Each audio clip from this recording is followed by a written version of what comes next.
sapagkat lahat ng mga bagay na ito ay nilikha ng aking kamay, at sa gayoy nangyari ang lahat ng mga bagay na ito, sabi ng Panginoon.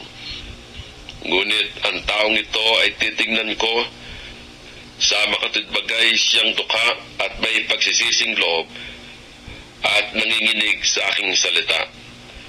Siyang puwapatay ng baka ay gaya ng puwapatay ng tao. Siyang naghahain ng kordero ay gaya ng buwabali ng liig ng aso. Siyang naghahandog ng alay ay gaya ng naghahandog ng dugo ng baboy. Siyang nagsusunog ng kamangyan ay gaya ng pupuri sa isang Diyos-Diyosan. Oo, sila'y nagsipili ng kanilang sariling mga lakad, at ang kanilang kaluluwa ay nalulugod sa kanilang mga kasuklam-suklam na bagay. Akin namang pipiliin ang kanilang mga kakutyaan, at dadalhan ko sila ng kanilang takot, sapagkat nang ako'y tumawag, walang sumagot. Nang ako'y magsalita ay walang nakinig, kundi sila'y nagsigawa ng masama sa harap ng aking mga mata, at pinili ang hindi ko kinaluluguran.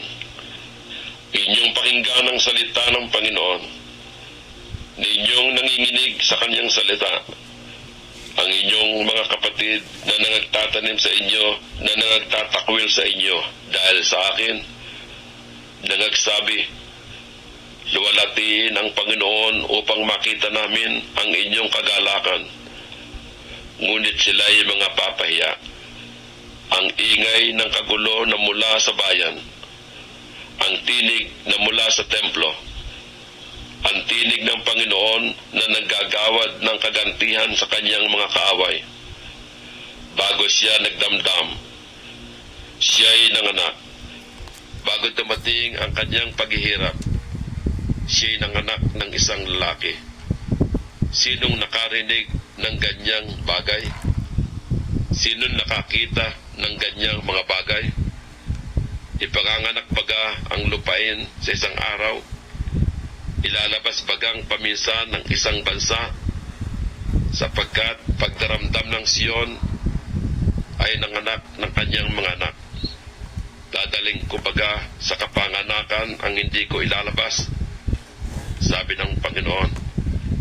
Magsasarabaga ako ng bahay bata, akong nagpapanganak, sabi ng iyong Diyos. Kayo'y mga galak na kasama ng Jerusalem, at mga tuwa dahil sa Kanya. Kayong lahat na nagsisiibig sa Kanya, kayo'y mga galak ng kagalakan na kasama niya. Kayong lahat na nagsisitangis dahil sa Kanya, upang kayo'y makasuso at mabusog sa pamagitan ng mga suso ng Kanyang mga kaaliwan, upang kayo'y makagatas at malugod sa kasaganaan ng Kanyang kalwalatian. Sapagkat ganito ang sabi ng Panginoon, narito, ako'y manggagawad ng kapayapaan sa Kanya na parang isang ilog, at ang kalwalatian ng mga bansa ay parang malaking baha, at inyong sususuhin yaon. Kayo'y kikilikin at lilibangin sa mga tuhod.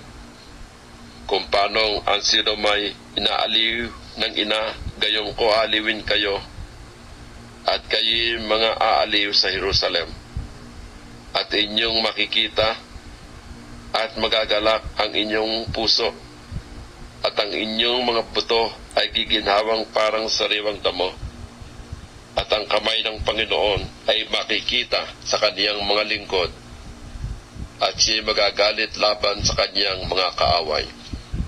Sapagkat narito, ang Panginoon ay darating na may apoy, at ang kanyang mga karo ay magiging parang ipo-ipo, upang igawad ang kanyang galit na may kapusukan, at ang kanyang saway na may ningas ng apoy.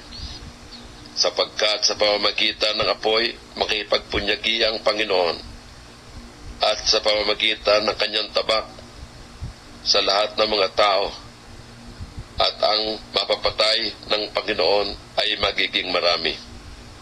Silang nangagpapakabanal at nangagpapakalinis na nagsisiparoon sa mga halamanan sa likuran ng isa sa gitna na nagsisikain ng laman ng baboy at ng kasuklam-suklam at ng daga.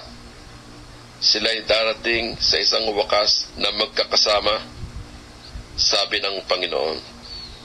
Sapagkat kilala ko ang kanilang mga gawa at ang kanilang mga pag-iisip, ang panahon ay dumarating na aking tipisanin ang lahat na bansa at ang mga may iba't ibang wika, at sila'y magsisiparoon at mga kikita ang aking kalwalhatian. At ako'y maglalagay ng tanda sa gitna nila, at aking susuguin ang mga nakatanan sa kanila sa mga bansa, sa Tarsya, Pul at Lud, na nagsihawak ng busog, sa Tubal at Haban, sa mga pulong malayo na hindi nakakarinig ng aking kabantugan o nakakita man ng aking kalwalhatian. At sila'y magpapahayag ng aking kalwalhatian sa gitna ng mga bansa. At kanilang dadalhin ang lahat ninyong mga kapatid mula sa lahat na bansa na pinakahandog sa Panginoon, na nasasakay sa mga kabayo at sa mga karo at sa mga duyan at sa mga mula at sa mga maliksing hayop sa aking banal na bundok na Jerusalem, sabi ng Panginoon, gaya ng pagdadala ng mga anak ni Israel ng kaniyang handog sa malinis na sisidlan sa bahay ng Panginoon. At sa kanila rin naman ako kukuha ng mga pinakasaserdote at pinakalevita, sabi ng Panginoon. Sapagkat kung paanong ang mga bagong langit at ang bagong lupa na aking lilikain ay mananatili sa harap ko, sabi ng Panginoon, gayon mananatili ang inyong lahi at ang inyong pangalan. At mangyayari na mula sa bagong buwan hanggang sa panibago, at mula sa isang Sabat hanggang sa panibago, paroroon ang lahat na tao upang sumamba sa harap ko, sabi ng Panginoon.